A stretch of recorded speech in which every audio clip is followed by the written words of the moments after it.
فرمایا کہ 7 ہلاک کر دینے والے گناہوں سے بچو۔ یہ کبیرہ گناہوں کے اندر پھر موبقات ہیں جو انتہائی برے ہیں اور بندے کے پلے کچھ نہیں چھوڑتے۔ ان میں سب سے پہلا الشرک باللہ، اللہ کے ساتھ کسی کو شریک ٹھہرانا۔ دوسرا گناہ والسحر، جادو، یہ دوسرا گناہ ہے۔ اور تیسرا وقتل النفس التي حرم اللہ الا بالحق، اور حرام کیا ہے جس کے قتل کرنے کو اس کو قتل کرنا، سوائے یہ کہ جو شریعت نے ہمیں 3 وجہ بیان فرمائی وہ ایک الگ ہے۔ وَأَكْلُ الرِّبَا، اور سود خوری، وَأَكْلُ مال الیتیم، اور یتیم کا مال کھانا، وَالتَّوَلِّي یوم الزحف، اور جنگ کے دن پیٹ پھیر کے بھاگ جانا، وَقَذْفُ الْمُحْصَنَاتِ الْمُؤْمِنَاتِ الْغَافِلَاتِ، شریف زادیوں پر بدکاری کی تہمت لگانا، نیک خواتین پر گناہ کی، بدکاری کی، برائی کی تہمت لگا دینا۔ یہ 7 گناہ اللہ کے محبوب علیہ السلام نے بیان فرمائے، اور ان میں سے سب سے پہلا گناہ جو ارشاد فرمایا وہ فرمایا شرک ہے۔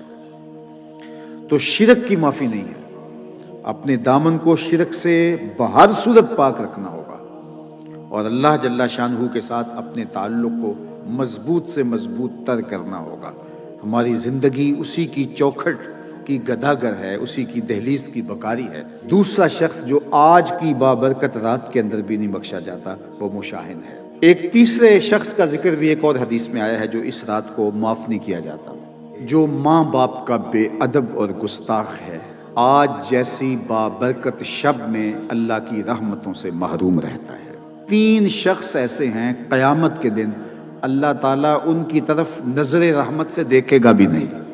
سب سے پہلا العاق لوالدیہ، پہلا شخص جو اپنے والدین کو دکھ دیتا ہے، والدین کو تکلیف پہنچاتا ہے، اذیت پہنچاتا ہے۔ اور بھی کچھ چیزوں کا ذکر ہوا، قتل النفس، اگر کسی نے کسی کو قتل کیا، آج جیسی بابرکت شب میں بھی وہ محروم رہتا ہے۔ قیامت کے دن جب اللہ کی عدالت لگے گی تو سب سے پہلا جو فیصلہ ہوگا وہ قتل کا ہوگا، سب سے پہلا سوال نماز کا ہوگا، سب سے پہلا فیصلہ جو ہے وہ قتل کا ہوگا۔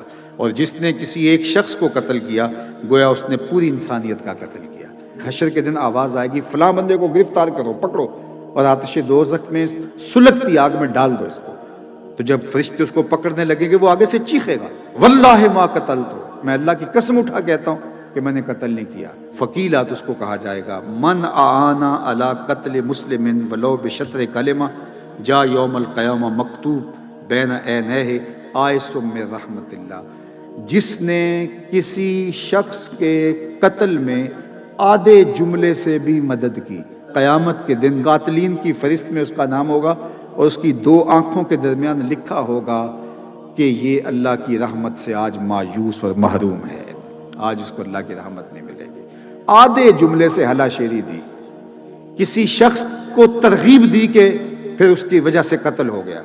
اور یہ اتنا بڑا جرم ہے قتل کرنا جس نے ایک شخص کو قتل کیا، بلکہ ایک روایت میں آتا ہے کہ اگر کسی شخص کے قتل میں ساری دنیا بھی شامل ہو اور اللہ اس کی سزا میں ان سب کو پکڑ کے جہنم میں ڈال دے، اللہ کو پھر بھی پرواہ نہیں ہے۔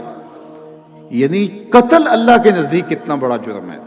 اور ہمارے دیہاتوں کے اندر بعض اوقات قاتل کو داد دی جاتی ہے کہ دلیر آدمی ہے، بہادر آدمی ہے، اس کا قتل ناحق کرنا، اس کو دلیری جرأت کے ساتھ تعبیر کر کے اس کی حوصلہ افزائی کی جاتی ہے۔ اور پروان چڑھتے ہوئے بچوں کو جب ایسے لوگوں کی جو قاتل تھے ان کی کہانیاں سنائی جائیں گی تو یہ آدھے جملے سے مدد ہوگی۔ یہ اتنا مکروہ عمل ہے، اتنا بدترین عمل ہے کہ اس کی نفی کی گئی، تو اس کو پکڑ کے آتش دوزخ میں ڈال دیا جائے گا۔ اللہ اکبر۔ تو آج ہم اللہ کی بارگاہ میں دعا کرنے سے قبل سچے دل سے توبہ اور رجوع الی اللہ کرتے ہیں۔